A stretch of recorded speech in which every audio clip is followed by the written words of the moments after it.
ద్వితీయోపదేశకాండము 8వ అధ్యాయము. మీరు బ్రతికి అభివృద్ధి నొంది యెహోవా మీ పితరులతో ప్రమాణం చేసిన దేశమునకు పోయి దాన్ని స్వాధీనపరచుకున్నట్లు నేడు నేను నీకాజ్ఞాపించిన ఆజ్ఞలన్నిటినీ అనుసరించి నడుచుకొనవలెను. మరియు నీవు ఆయన ఆజ్ఞలను గైకొందువో లేదో నిన్ను శోధించి నీ హృదయంలోనున్నది తెలుసుకొనుటకు నిన్ను అణచు నిమిత్తమును అరణ్యములో ఈ 40 సంవత్సరములు నీ దేవుడైన యెహోవా నిన్ను నడిపించిన మార్గమంతటిని జ్ఞాపకము చేసుకొనుము. ఆహారం వల్లనే గాక యెహోవా సెలవిచ్చిన ప్రతి మాట వలన నరులు బ్రతుకుదురని నీకు తెలియచేయుటకు ఆయన నిన్ను అణచి నీకు ఆకలి కలుగజేసి నీవేగాని నీ పితరులేగాని ఎన్నడెరుగని మన్నాతో నిన్ను పోషించెను. ఈ 40 సంవత్సరములు నీవు వేసుకొనిన బట్టలు పాతగిరలేదు, నీ కాలు వాయలేదు. ఒకడు తన కుమారుని ఎట్లు శిక్షించెనో అట్లే నీ దేవుడైన యెహోవా నిన్ను శిక్షించువాడని నీవు తెలుసుకుని ఆయన మార్గములలో నడుచుకున్నట్లును ఆయనకు భయపడినట్లును నీ దేవుడైన యెహోవా ఆజ్ఞలను గైకొనవలెను. నీ దేవుడైన యెహోవా నిన్ను మంచి దేశములో ప్రవేశపెట్టెను. అది నీటి వాగులను, లోయలలో నుండియు కొండలలో నుండియు పారు ఓటలను, అగాధ జలములను గల దేశము. అది గోధుమలు, యవ్వలు, ద్రాక్ష చెట్లు, అంజూరపు చెట్లు, దానిమ్మ పండ్లను గల దేశము. ఒలీవ నూనెయు తేనెయు గల దేశము. కరువు అనుకొనకుండా నీవు ఆహారము తిను దేశము. అందులో నీకు ఏ లోపము ఉండదు. అది ఇనుపరాళ్లు గల దేశము.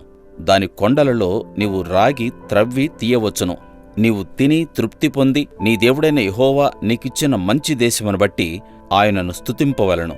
నేడు నేను నీకు ఆజ్ఞాపించు ఆయన ఆజ్ఞలను, విధులను, కట్టడలను నీవు అనుసరింపక నీ దేవుడైన యెహోవాను మరచి కడుపారా తిని మంచి ఇండ్లు కట్టించుకుని వాటిలో నివసింపగా నీ పశువులు, నీ గొర్రె మేకలను వృద్ధి అయి నీకు వెండి బంగారములు విస్తరించి నీకు కలిగినదంతయు వర్ధిల్లినప్పుడు నీ మనస్సు మదించి దాసుల గృహమైన ఐగుప్తు దేశములో నుండి నేను రప్పించిన నీ దేవుడైన యెహోవాను మరచెదవేమో.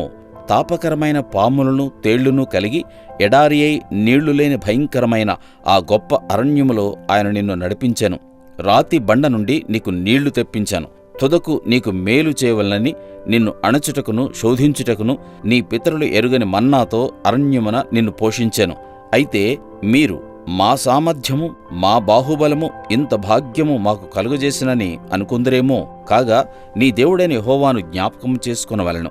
ఏలైనగా తాను నీ పితరులతో ప్రమాణం చేసినట్లు తన నిబంధనను నేటివలే స్థాపింపవలనని మీరు భాగ్యము సంపాదించుకున్నట్టుకై మీకు సామర్థ్యము కలుగుజేయవాడు ఆయనే.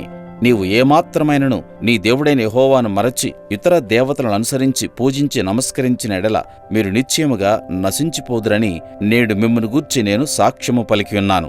నీ ఎదుట నుండకుండా యెహోవా నశింపచేయుచున్న జనములు వినకపోయినట్టు మీ దేవుడైన యెహోవా మాట మీరు వినకపోయిన ఎడల మీరును వారి వలనే నశించెదరు.